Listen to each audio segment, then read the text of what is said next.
আসসালামু আলাইকুম, this is kitchen stories. আজ আপনাদের সামনে নিয়ে এসেছি চাল কুমড়োর বড়ি দিয়ে ট্যাংরা মাছের রেসিপি। লবণ, লেবু দিয়ে মাছগুলো মাখিয়ে রেখেছি কিছু সময়।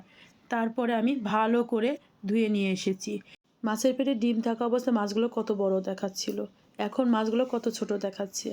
এখন আমরা মাছের সামান্য হলুদ এবং সামান্য মরিচ এবং সামান্য লবণ দিয়ে মাছগুলো মাখিয়ে নিচ্ছি। চলুন আমরা রান্না শুরু করি। কড়াইতে সামান্য তেল দিয়ে চাল কুমড়োর বড়িগুলো লাল লাল করে ভেজে নিচ্ছি, ভেজে তুলে রেখে দিচ্ছি।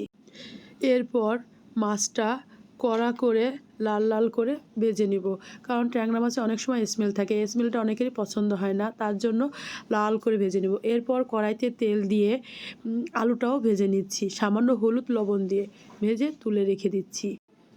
এরপর কড়াইতে সামান্য তেল দিয়ে তাতে একটা তেজপাতা ছিঁড়ে দিয়েছি এবং সামান্য কাঁচামরিচ কুচানো, পেঁয়াজ কুচানো এবং রসুন কুচানো।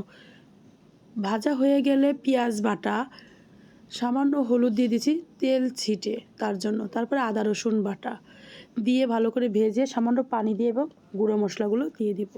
সামান্য হলুদ গুঁড়ো, 1 চামচ মরিচের গুঁড়ো, 1 চামচ ধনিয়ার গুঁড়ো দিয়ে আমি মশলাটা ভালো করে ভেজে নিচ্ছি। ভাজা হয়ে গেলে আলুগুলো দিয়ে দিচ্ছি।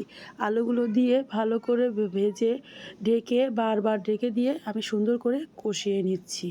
কষানো হয়ে গেলে এরপর আমি ঝোলের পানি দিয়ে দিচ্ছি। ঝোলের পানি একটু গরম হয়ে উঠলে তার ভিতরে আমি বড়িগুলো দিয়ে দিচ্ছি এবং মাছগুলো দিয়ে ঢেকে দিচ্ছি।